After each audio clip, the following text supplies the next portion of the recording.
Glória a Deus. Aleluia. Glória a Deus, aleluia. Saúde os irmãos, com a paz do Senhor. Amém. Muitíssima saudade de você, gente. Muita saudade. Passamos por uns dias bastante difíceis.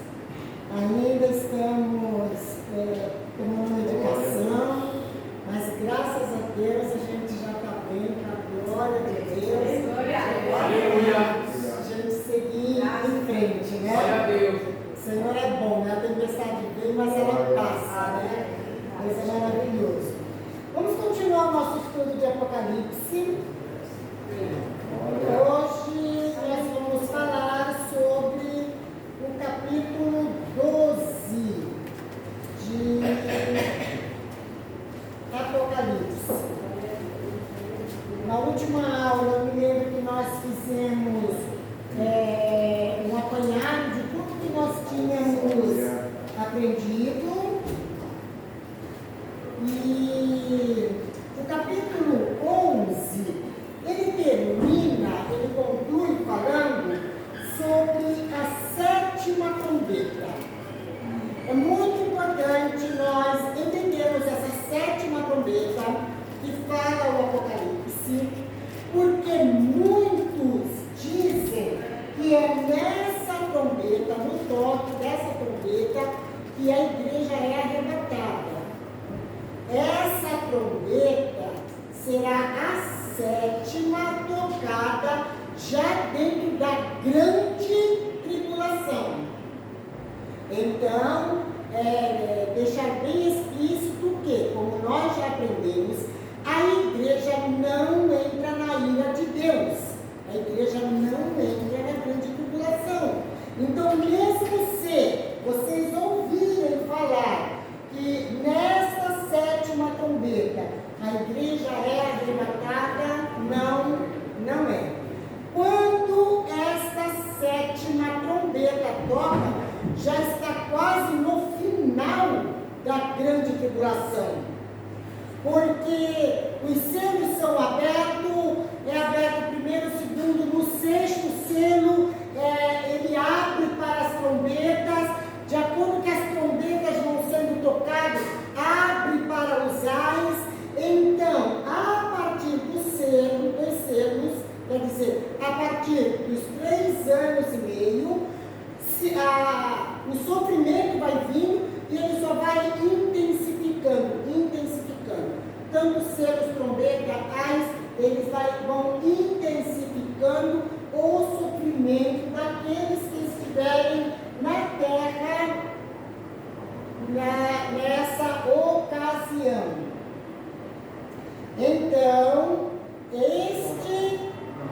esta sétima trombeta fala da ira de Deus.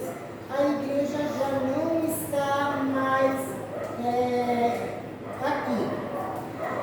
Então, o capítulo 12, nesse capítulo, Deus, ele traz para João, ele faz um retrospecto da história. João estava vendo muitas coisas naquela visão que ele não estava entendendo. João tinha, numa faixa de mais ou menos 90 anos, quando ele estava exilado na ilha de Patmos, ele viu coisas que a mente humana não conseguia captar. Então ele descreveu como ele conseguiu descrever aquelas visões que ele estava tendo. E na realidade, de acordo que vai acontecendo, vai se desenrolando essa grande tribulação, e João está assistindo ela acontecer,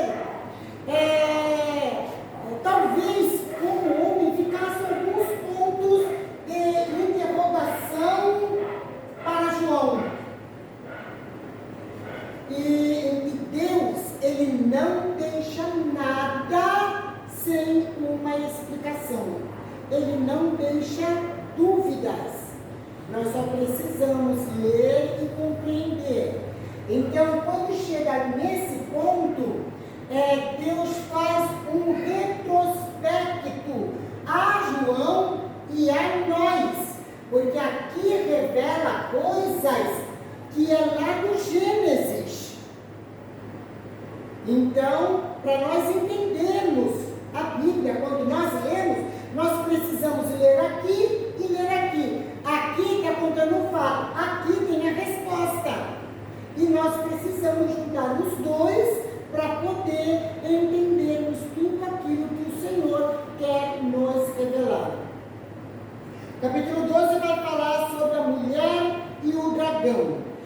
A princípio aparece, vai frisar sobre sol e lua. O sol, todas as vezes que há algo que aparece, o sol é uma mensagem para o mundo de uma forma geral. A lua é mensagem para Israel. Então, sempre nós vamos ter isso em mente. Sol está falando aos povos de uma forma geral. Lua está falando diretamente para Israel. E o texto começa assim: viu-se grande sinal no céu, a saber, uma mulher vestida do sol, com a lua debaixo dos pés, e uma coroa de 12 estrelas na cabeça. As nações, povos, geralmente, eles são representados por uma mulher. A igreja de Cristo, ela é representada como uma mulher. Ela é tida como a noiva de Cristo. Israel também é descrito como uma mulher.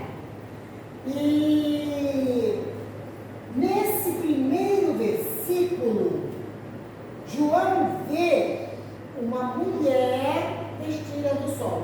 Essa mulher que tem as 12 estrelas na cabeça, representa as 12 tribos de Israel, ela está representando Israel. Por que vestida do sol? Porque desde que Israel foi criado, foi formado por Deus, era uma mensagem para as nações. Deus, ele levantou um povo, ele preparou um povo, porque Jesus que viria lá na frente precisava de uma descendência. Por isso Deus criou a nação de Israel. Então, desde que ela foi formada, ela está trazendo uma mensagem para o mundo. Por isso, essa mulher, na visão de João, ela está vestida do sol. E ela tem debaixo dos seus pés a lua. Então, é uma mensagem, é algo diretamente para a nação de Israel. Quando nós continuamos a ler esse texto, o versículo 2 diz que ela achava-se grávida. Essa mulher que se vestia do sol, essa nação que trazia uma mensagem para as nações, ela se encontra grávida. Quando foi a primeira promessa do Salvador? A primeira promessa do Salvador.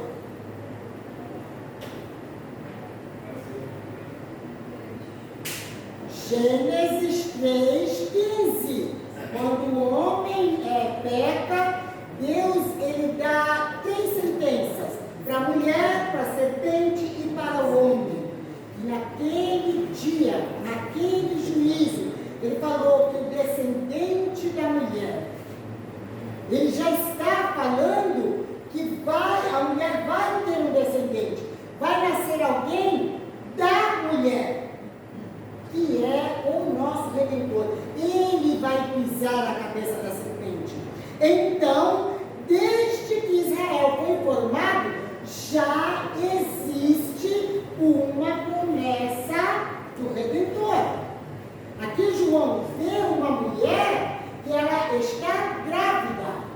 Então, assim, em entrelinhas, nós podemos dizer que desde que Israel foi formado, Israel já estava grávido do Salvador. Bastava chegar um tempo determinado para que o Salvador nascesse.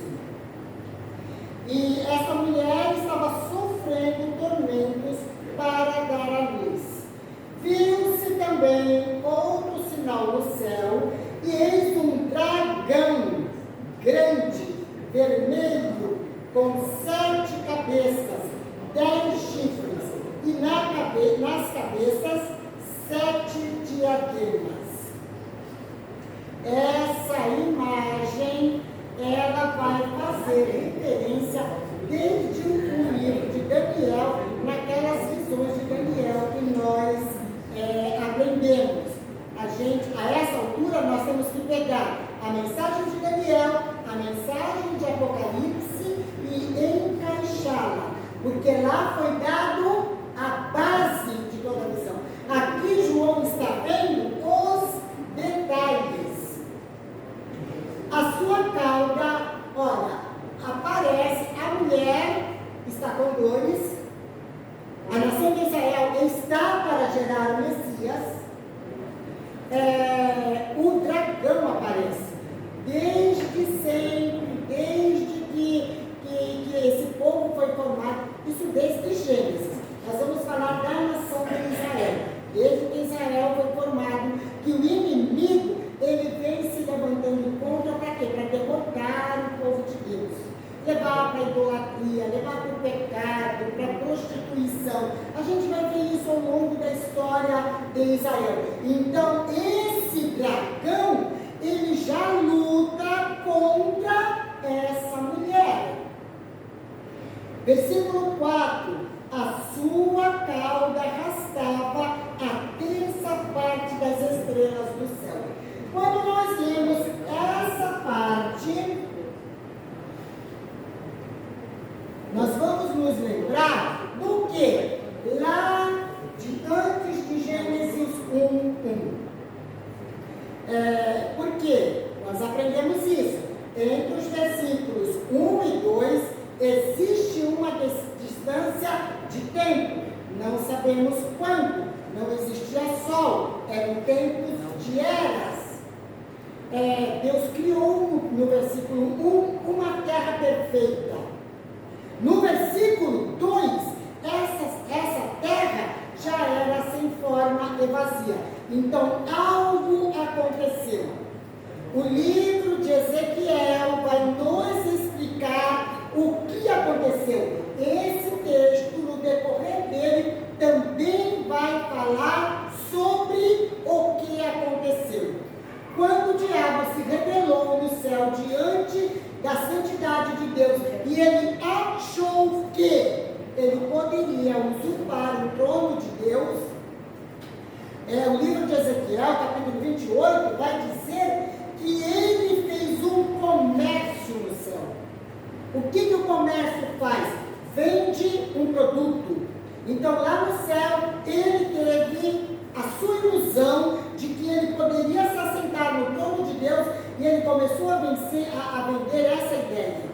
Ele não falou só com anjos pequenos, ele falou com anjos grandes, anjos poderosos. Então ele falava: olha, o meu poder junto com o teu poder, junto com o poder dele, todos nós juntos, nós vencemos ele, e o trono vai ser nosso. E muitos anjos compraram essa ideia. Aqui, a revelação de Deus a João, ele deixa explícito que foi 1/3, a que ele se refere às estrelas, está falando dessa batalha. 1/3 dos anjos do céu foram enganados por Lúcifer. E isso também tinha anjos de grande escalão. Quando falamos de grande escalão, é porque de escalão maior ainda que Lúcifer. O livro de Judas vai nos revelar que esses que não guardaram a sua habitação. Habitação que fala é o seu corpo. Eles pecaram, mesmo eles sendo anjos, eles pecaram. O corpo deles foi corrompido. Eles não guardaram a sua habitação. Eles estão amarrados no inferno, esperando o dia do juízo. Antes que termine a grande tribulação, estes anjos vão ser soltos. Eles também vão aterrorizar os povos, aqueles que ficarem na grande tribulação. Porque esses anjos foram acorrentados e Lúcifer não. A posição de Lúcifer é abaixo. Lúcifer tinha uma grande posição. Ele era querubim ungido da guarda. Então, trazendo para a nossa língua, ele era o gerente dos querubins. Ele era o chefe dos querubins. Então, mesmo sendo querubim, ele como chefe, ele tinha mais poder. Todo chefe tem mais poder do que os liderados.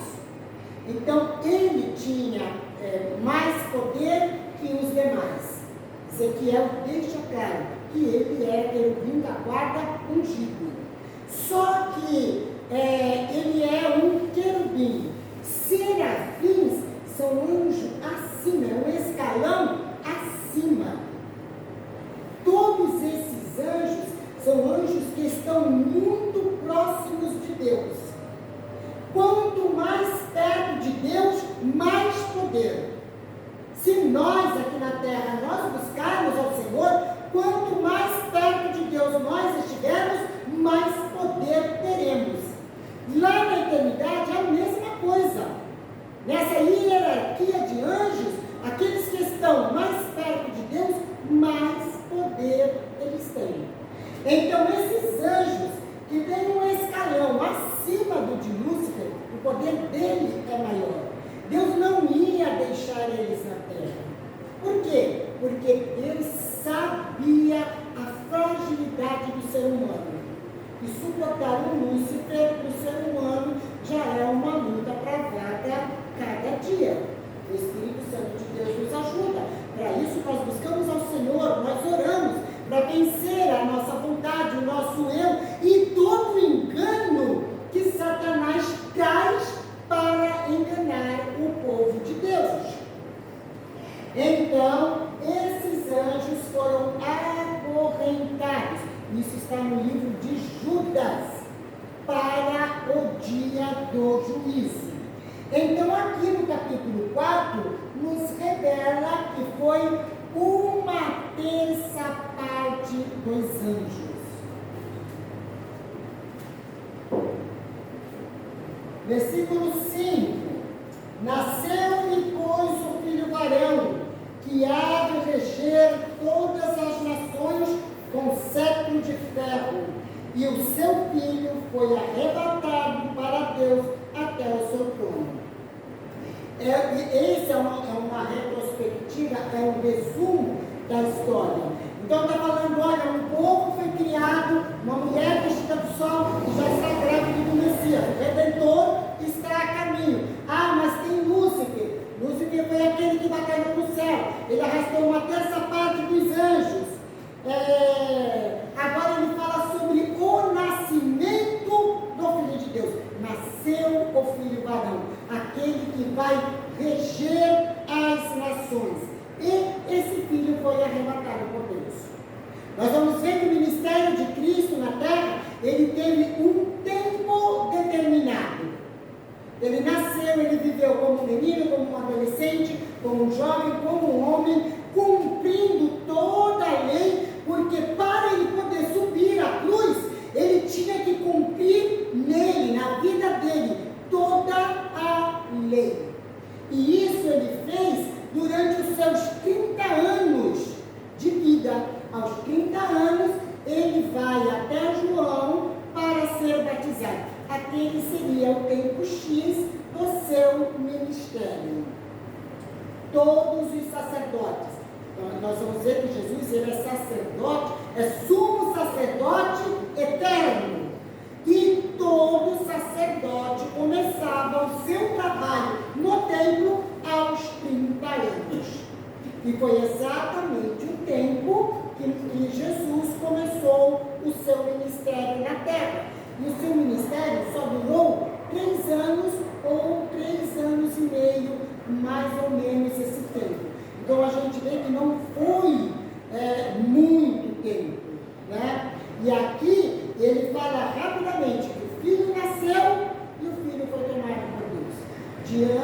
Atos capítulo 1, diante dos olhos dos apóstolos e de quase 500 irmãos, Jesus como homem, ele foi ascenso aos céus.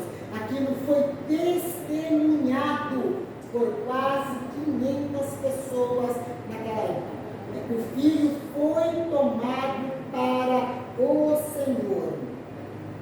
A mulher, porém, fugiu para o deserto, onde lhe havia Deus preparado lugar para que nele a sustente durante 1260 dias. Quando nós contamos 1260 dias, vai dar exatamente 3 anos e meio. São os últimos 3 anos e meio da grande tribulação. Porque os 3 anos primeiro, o anticristo ele vai estar com uma máscara bonita. Ele é aquele que vai ajudar, que vai trazer paz, que vai construir o templo. E só nos últimos 3 anos e meio é que literalmente ele vai mostrar quem ele é. E vai haver uma grande perseguição contra o anjo de Deus. Todos vão sofrer na mão do anticristo, porque ele vai reger com dureza. Ele não vai ser um governo bom, ele vai ser um ditador. Então todos, de certa forma, vão sofrer. Porém, a perseguição forte vai ser contra o povo de Israel. A mulher fugiu para o deserto. Então o deserto é um lugar distante, difícil. Nós vamos ver que Israel, mesmo depois que Jesus foi ascenso aos céus, o que aconteceu? No ano 70 da era cristã, Jerusalém foi destruída, 6.000 judeus foram mortos, e os que não foram mortos foram espalhados pela terra, pelas nações. Jerusalém foi destruída, levou muito tempo, sendo chamada de Aélio Capitolina, quando os otomanos chegaram, eles passaram a chamar de Palestina, que é o nome que é chamado até o dia de hoje. Palestina não existe, Palestina foi um título apenas, dado uma expressão para se referir a Jerusalém, às terras de Israel. E somente agora, na nossa época, em 1948, é que Israel se tornou nação. E hoje eles estão lá, um povo, uma nação, eles têm um grande exército, eles têm uma tecnologia ótima, maravilhosa, os homens mais sábios vêm de Israel, porém, eles não têm o Espírito Santo de Deus. Eles vivem apenas como um povo. Ezequiel capítulo 37 vai fazer essa descrição. Deus manda Ezequiel profetizar, ele vê osso se juntando a osso, ele ouve um ruído muito grande, então ele vê muitos esqueletos montados, e ele vê carne, nervos, tendões, pele se formar sobre aqueles ossos secos. Os ossos secos foram até 1948. 1948, a partir de 45, depois da Grande Guerra Mundial, 46, 47, 48, 49, houve-se, o mundo todo ouviu um burburinho muito grande. Por quê? Porque Israel estava sendo morto. morto, os judeus estavam sendo mortos, estavam sendo expulsos das nações, os portos eram fechados para eles não podiam entrar, eles tinham que sair, não podiam entrar. Então foi um sofrimento muito grande e o mundo todo acompanhou. Esse foi o burburinho que Ezequiel ouvia, osso se juntando a osso. Por quê? Todos os judeus das nações, eles entenderam que eles só seriam, eles só conseguiriam viver dentro da sua própria terra. E eles começaram por terra, por mar e por ar, voltar para Israel.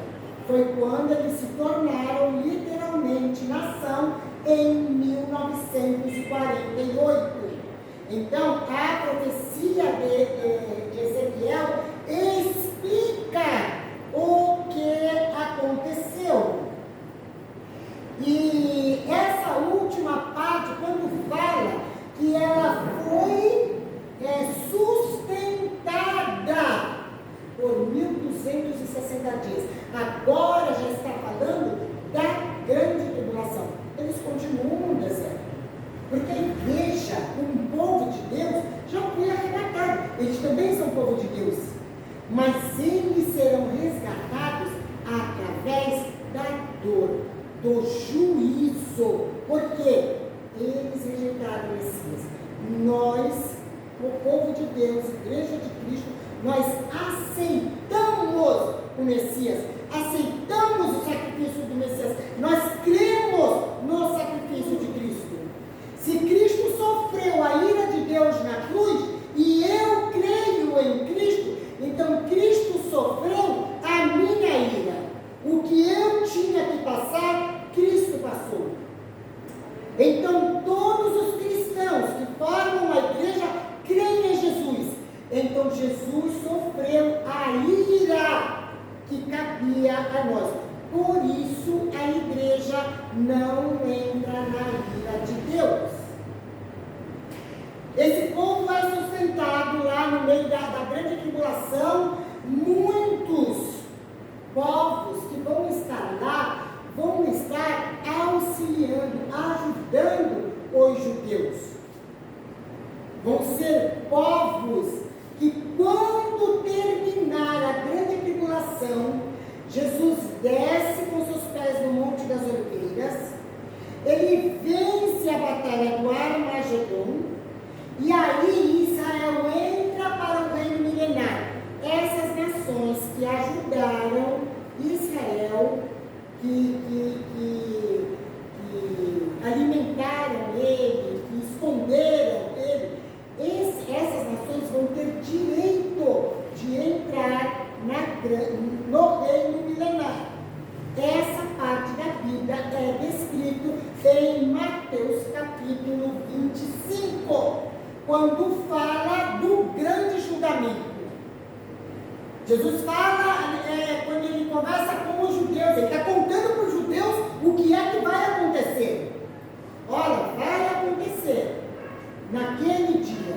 Eu vou separar bodes à minha esquerda, ovelhas à minha direita.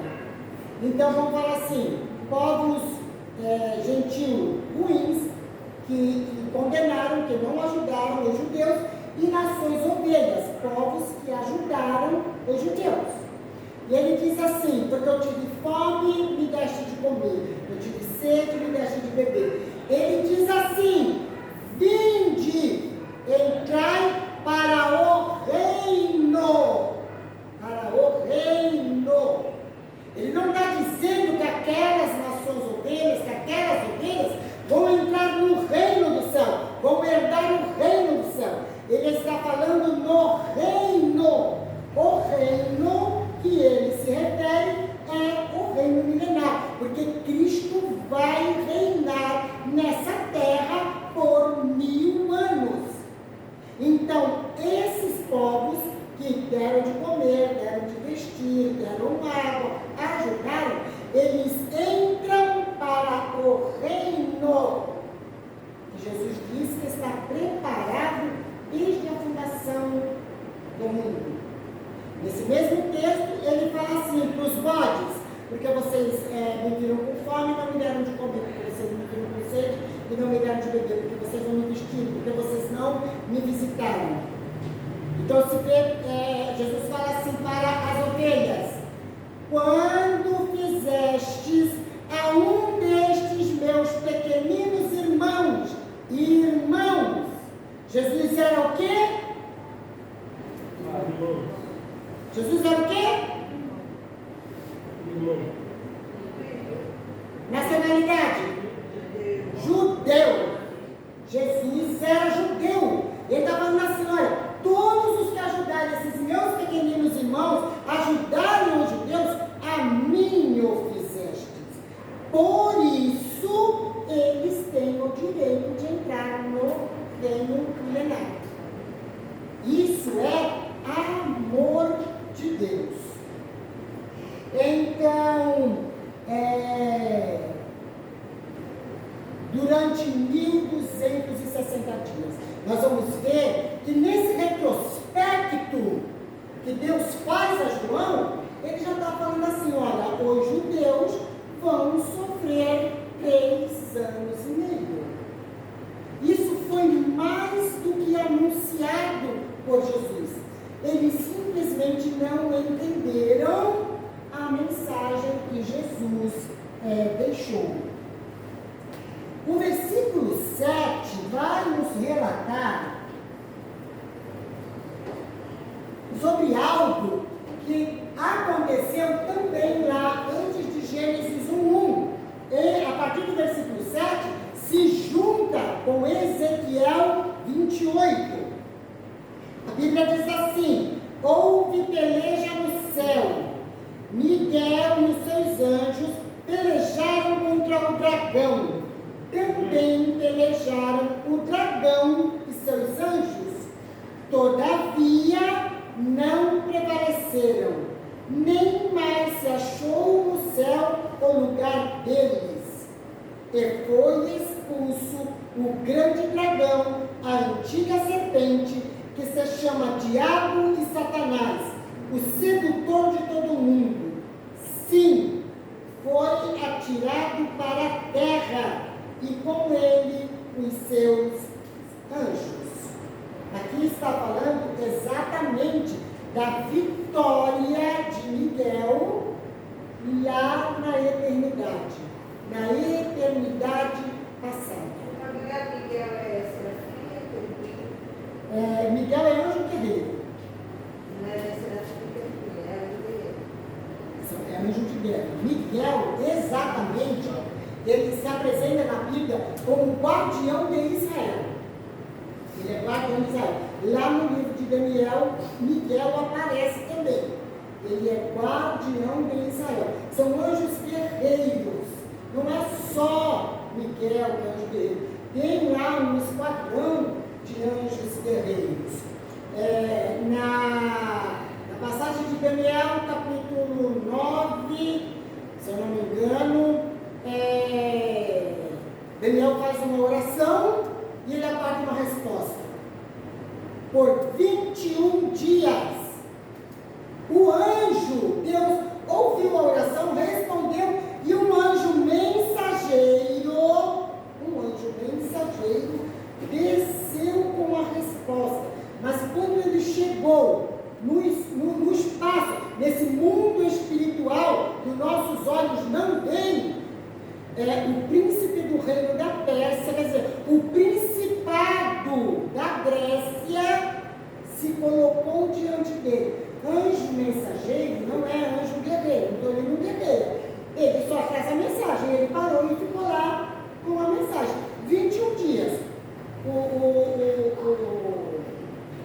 O anjo, o principado da Pérsia, ficou diante dele e ele ficou aqui quietinho. Deus estava vendo o que estava acontecendo? Estava. Por que Deus não tomou providência? Porque também Deus estava provando Daniel. Deus estava provando Daniel. Deus, ele tem o controle de tudo que acontece.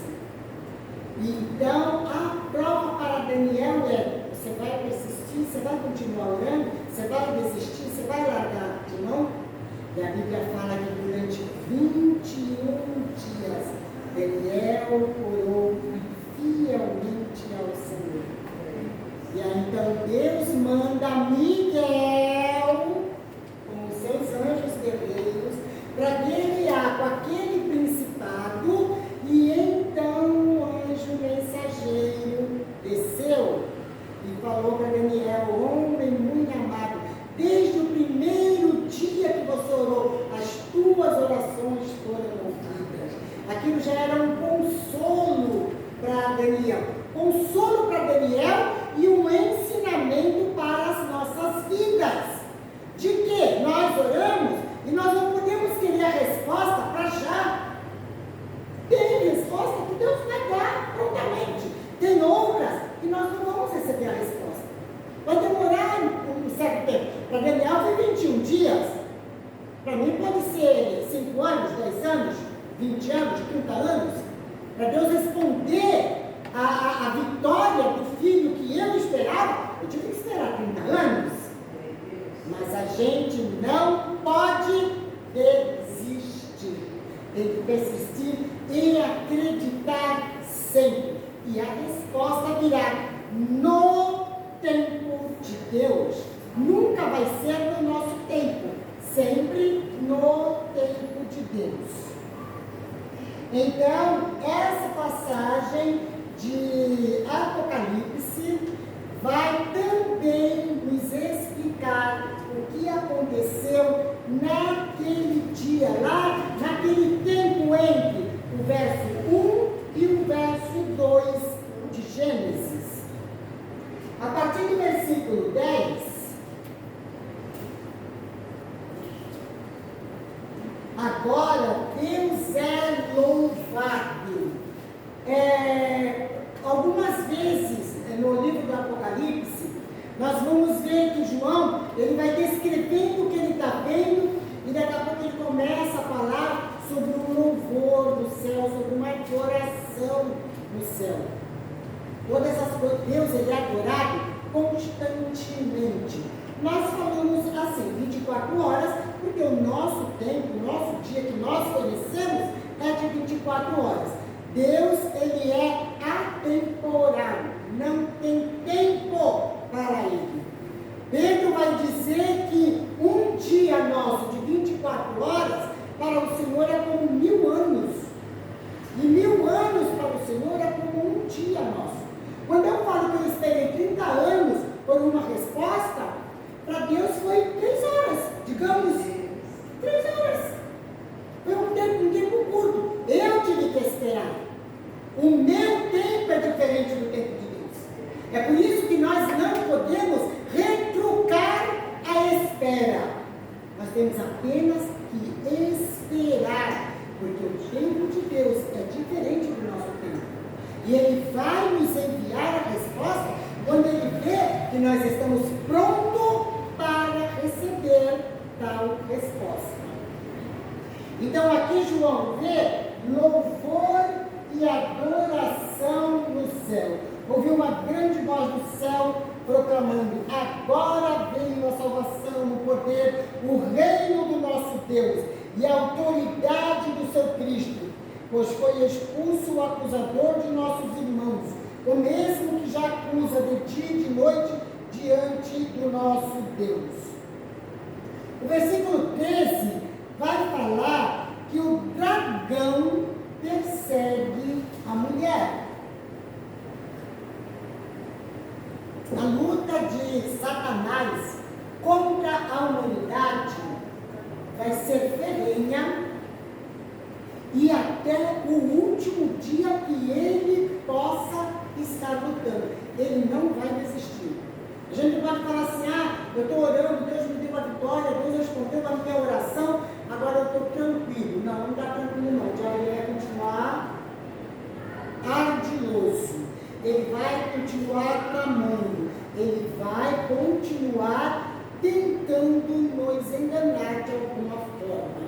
Então, tem que ser constante. Oramos, recebemos a resposta, recebemos a bênção, glória a Deus. Vamos continuar na oração. Por quê? Porque a luta vai continuar. A batalha vai continuar.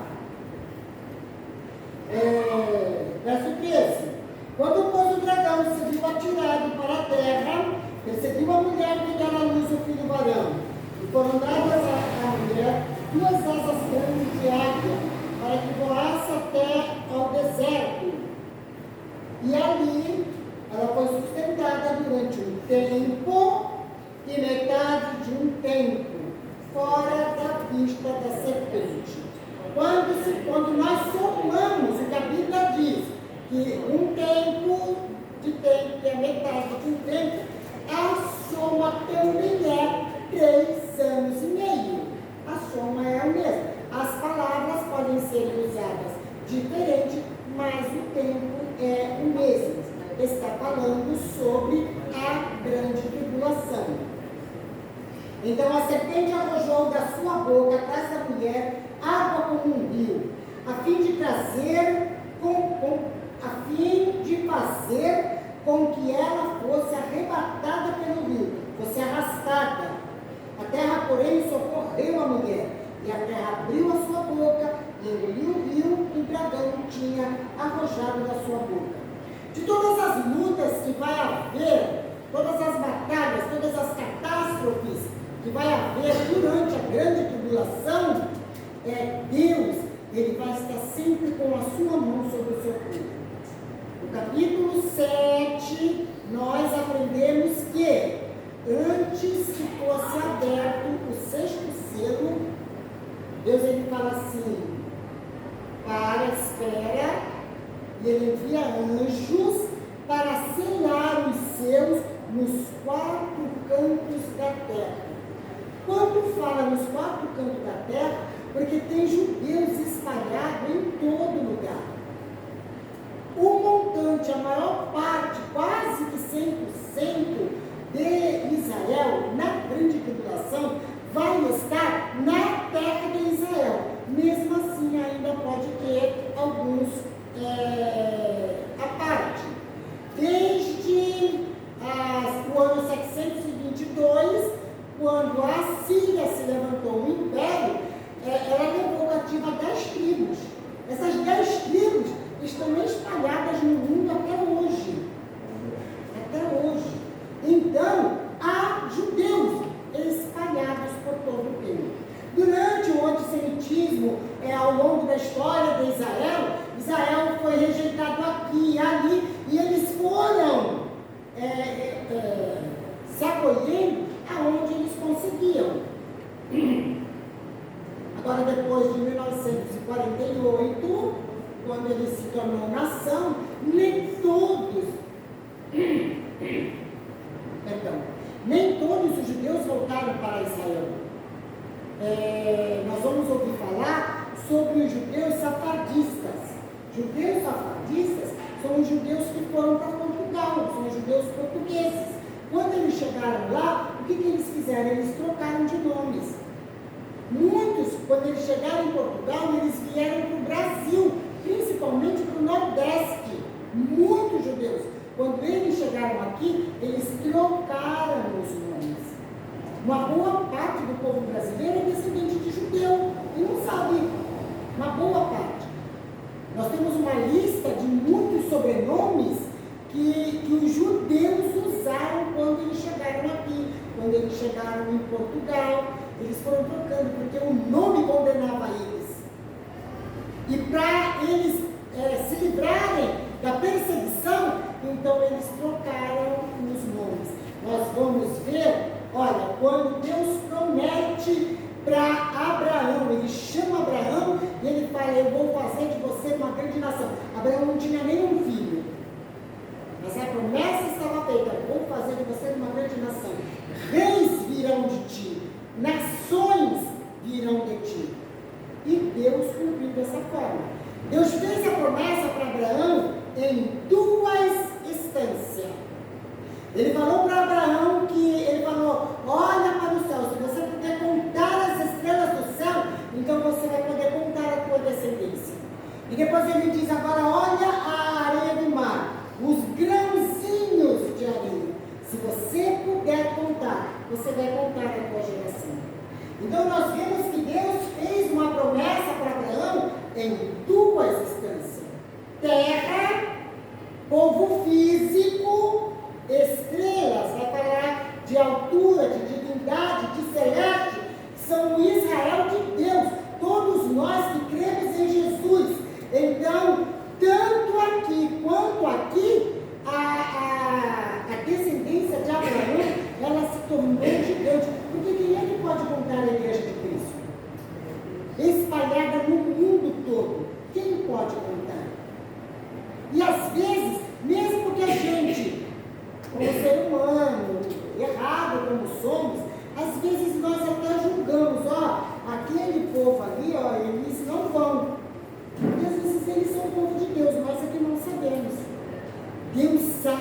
onde estão os seus. Nós nunca podemos julgar. Nunca podemos julgar. Porque Deus sabe quantos filhos Ele tem. Ele conhece todos pelo nome. Ele reconhece a voz de todos sem se confundir. Então, nós vemos que são promessas que Deus fez na sua palavra e foram promessas cumpridas. Promessas cumpridas. Uma boa parte das promessas de Deus na Bíblia já foram cumpridas. Outras estão se cumprindo agora.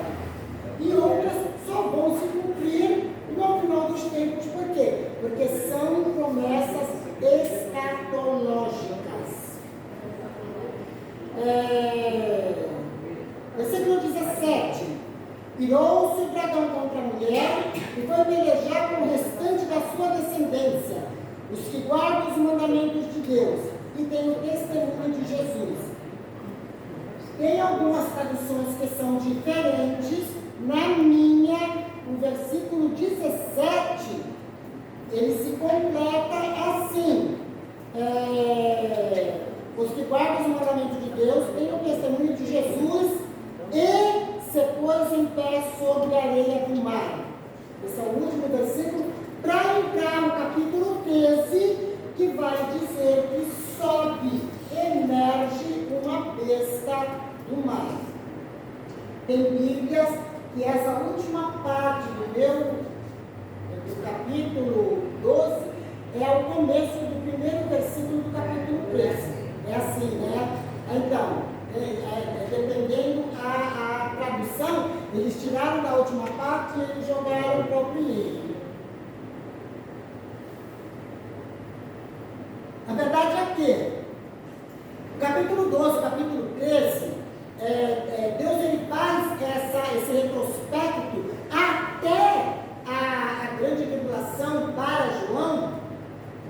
E quando vai terminando o capítulo 12, que ele não consegue vencer a descendência da mulher, ele fica irado. E aí, entre o 12 e o 13, fala assim: e ele se levantou e se pôs em pé na areia do mar. O capítulo 13 vai nos dizer que João está falando: vi emergir do mar uma besta que tinha 10 chifres e 7 cabeças. Então está dentro da cronologia desses dois capítulos. João ele vê uma figura, uma besta se levantar, tomar. O capítulo 13 vai apresentar duas bestas: a besta que sai do mar e a besta que emerge da terra.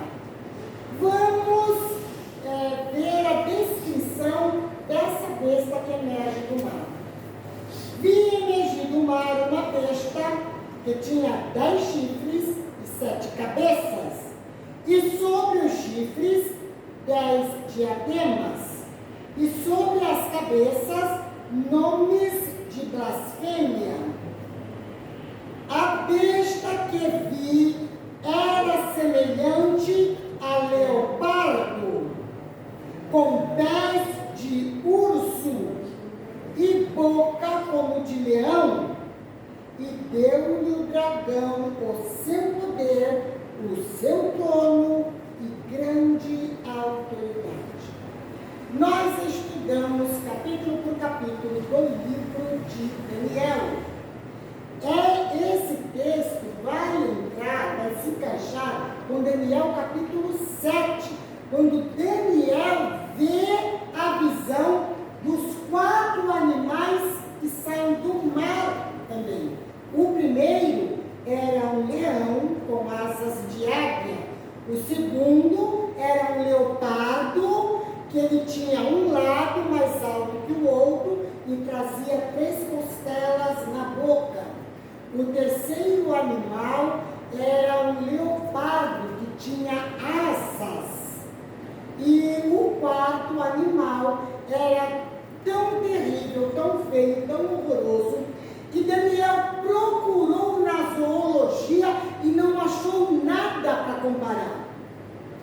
Essas figuras, eles não eram exatamente um leão.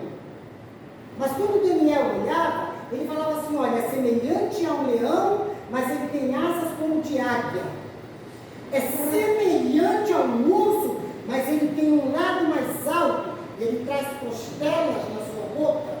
É semelhante ao leopardo, que tem muitas asas. Então, Daniel, ele conseguiu assemelhar com alguma coisa. O quarto animal não tinha nada parecido na zoologia. Daniel descreveu como um animal terrível e espantoso. Esses animais aparecem aqui no Apocalipse. Lá no livro de Daniel, nós aprendemos as nações que eles representavam e cada animal representava como aquele povo reagia, como aquele povo interagia. Aqui, a besta não é um animalzinho, ó, esse daqui é a besta.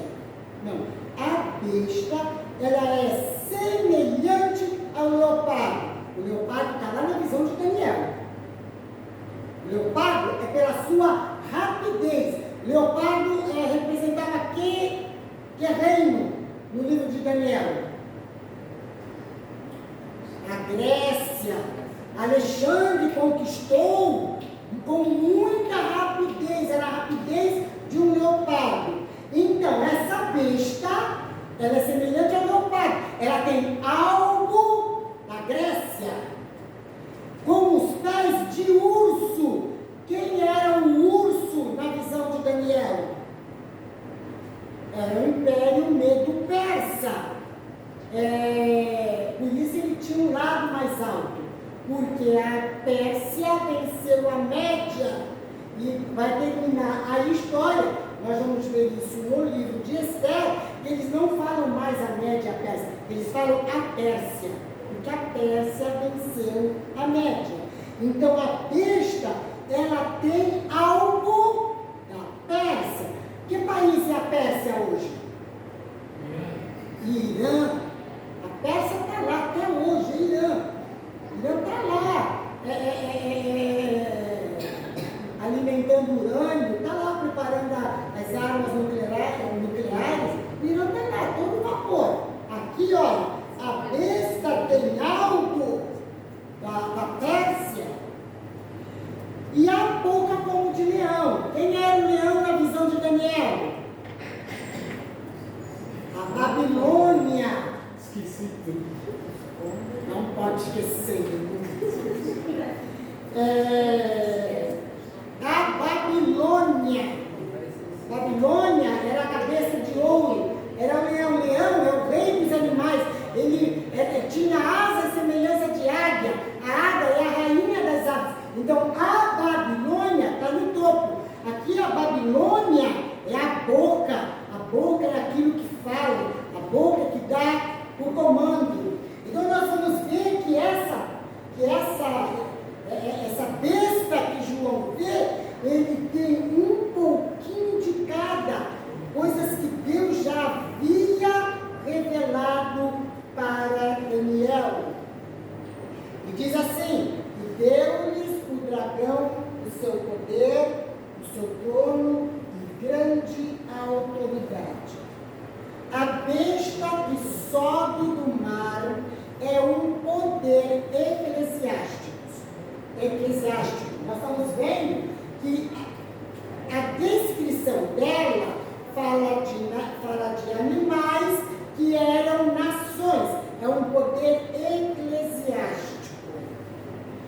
Todo mundo até hoje carrega o legado grego. O mundo todo carrega o legado grego. Basta a gente olhar aqui para o nosso governo, o Senado. Senado é quem criou, quem inventou, quem fez o Senado foi a Grécia. As Olimpíadas, todos os povos eles se reúnem para as Olimpíadas. Isso é um legado grego.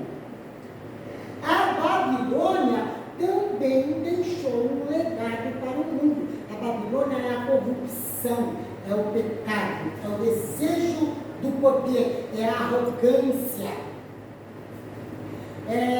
Nós vamos ver que na visão de Daniel 4, quando Nabucodonosor sonha com a árvore, Daniel fala assim: olha, a árvore é a Babilônia, é você, Nabucodonosor. No sonho era dado ordem para cortavam aquela árvore. A árvore era a Babilônia. O livro de Daniel vai falar assim: que um santo do céu cortou e mandou prender com cadeias. Aquele tronco que ficou foi preso com 2 cadeias, cadeia de bronze e cadeia de ferro. Bronze era a Grécia, ferro era o Império Romano. Então, naquela visão, olha, fica aí seguro, vocês vão ficar presos em cadeias. Por quê? Porque vocês só vão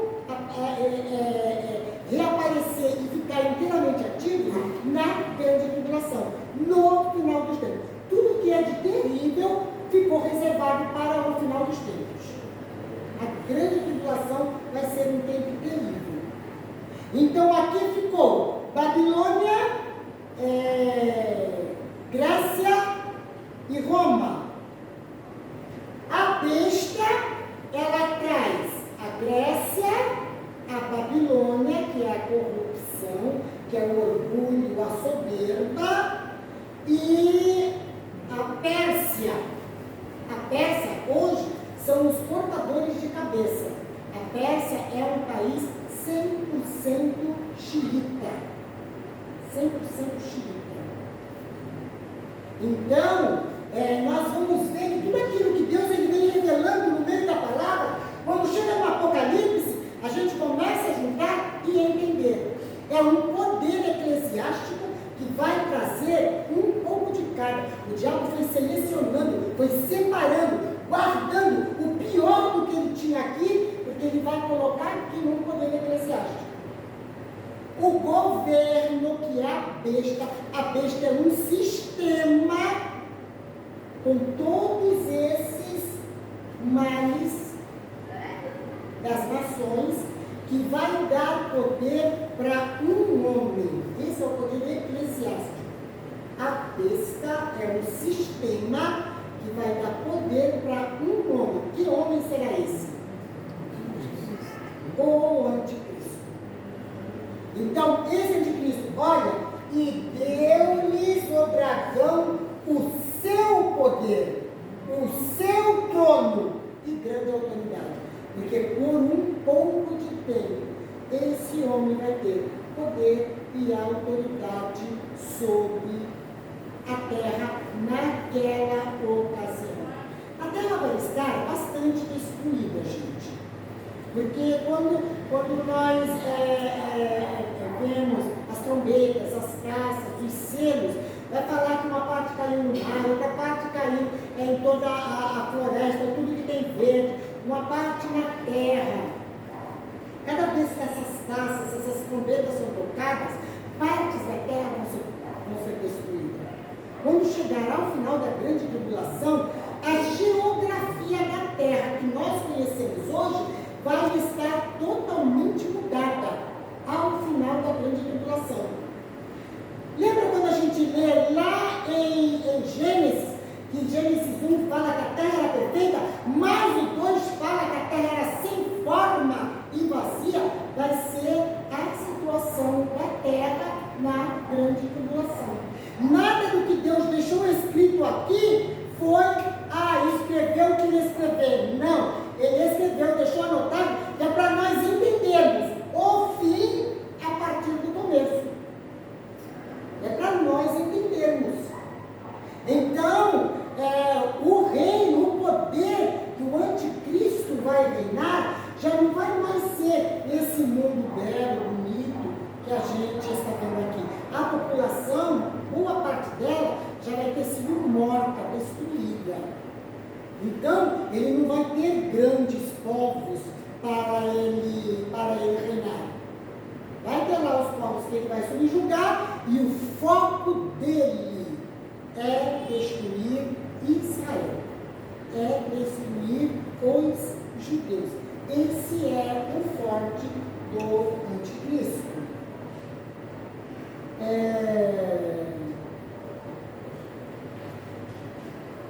Versículo 3. Vi uma das suas cabeças como golpeada de morte, mas essa ferida mortal foi curada, e toda a terra se maravilhou seguindo a besta. Esse homem vai ter muito poder.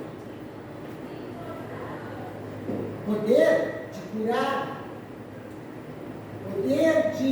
Aqui fala que ele foi ferido de uma chaga mortal.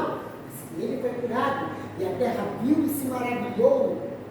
Ele vai ter poder. O diabo tem esse poder. E vai ser com esse engano que ele vai iludir os povos. Então, olha só, ele tem poder. Vamos seguir após ele é o cara.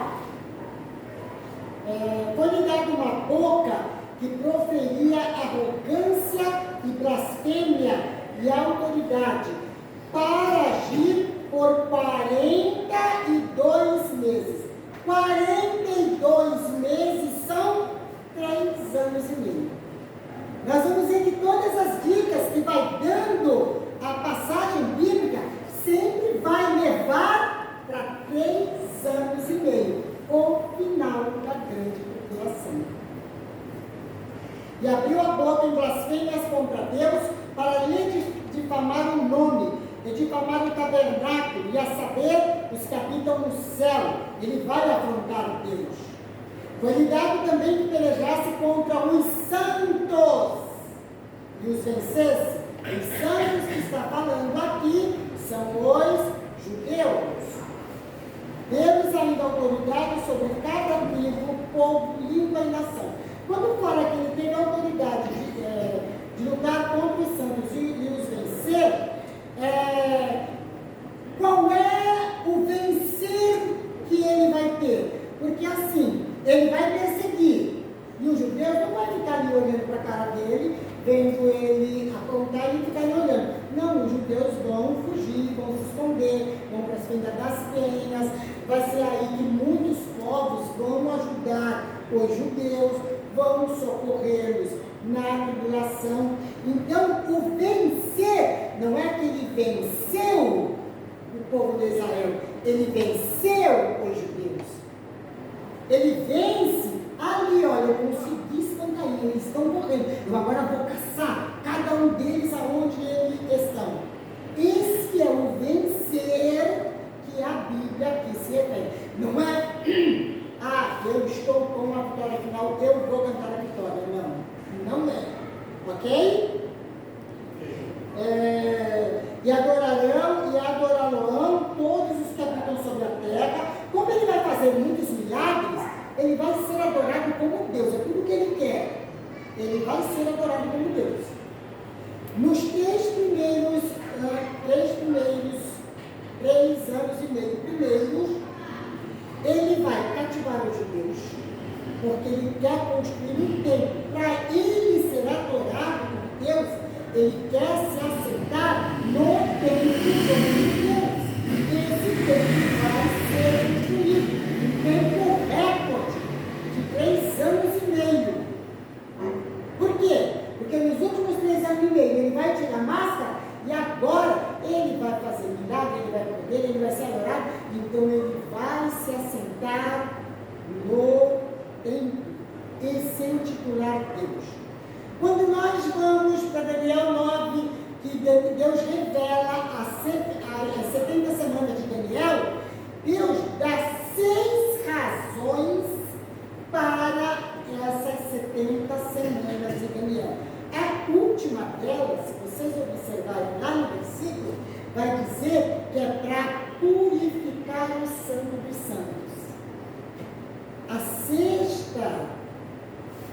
O sexto item, o sexto detalhe, é para purificar o santo dos santos. Por quê? Porque o templo vai ser construído, mas ele vai ser banalizado pelo anticristo. E aí, quando termina esse reinado do anticristo, esse templo vai ser purificado. O santo dos santos vai Porque agora quem vai reinar sobre a terra é Jesus por 1000 anos.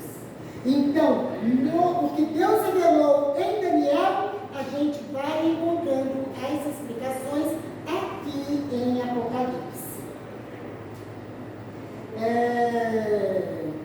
E adorarão todos os que habitam sobre a terra, aqueles cujos nomes não foram escritos no livro da vida. A igreja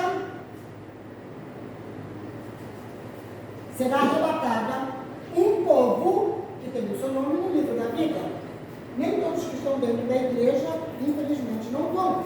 Vai ter aqueles crentes, até pastores, que vão ficar. Por quê? Não tem seu nome no livro da vida. Então eles ficam, a igreja é arrebatada, e eles ficam. Gente, antigamente se falava assim, esse é o primeiro arrebatamento, eu não estou no primeiro, eu vou no segundo. Não existe segundo para ninguém. A igreja é a noiva de Cristo. Jesus não vai buscar a noiva e lavar os pés da noiva na terra. A noiva vai inteira. Então, igreja, ela é arrebatada inteira. Quem ficou não é igreja. Literalmente, não é igreja. É alguém que se enganou sentado nos bancos da igreja. Mas não é igreja. No capítulo 7, quando vai se abrir o 6º selo, Deus ele manda selar todos os seus. Deus sabe quem é dele. Então, estes, tanto a igreja que já foi arrebatada, como estes judeus que vão ser assinalados, eles têm o seu nome no livro da vida. E todos aqueles que não têm, literalmente, eles vão adorar o anticristo. Eles vão acreditar nele como um Deus. Se alguém tem ouvidos, ouça. Se alguém leva para cativeiro vai. Se alguém matar a espada, seja necessário que morra a espada. Aqui está a perseverança e a fidelidade dos santos. O que esses últimos versículos estão falando? Está falando que quem tem o cativeiro para o cativeiro vai. Está falando assim, olha, tudo o que nós fizermos, nós vamos fazer e nós vamos colher. Vamos fazer e vamos colher. Não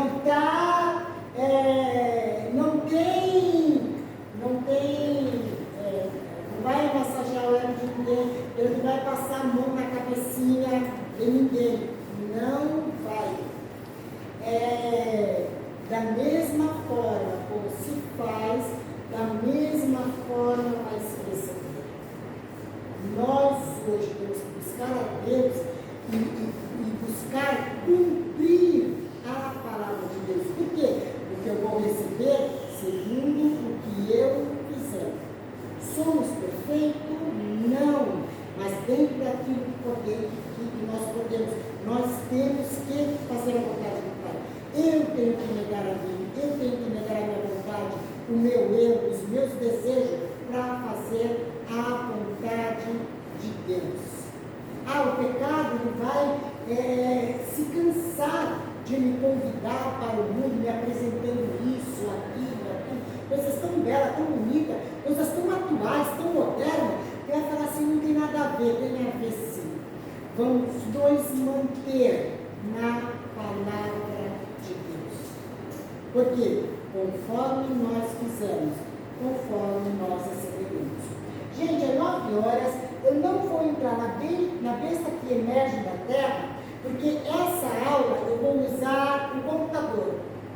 Essa aula é muito interessante, eu vou trazer algumas imagens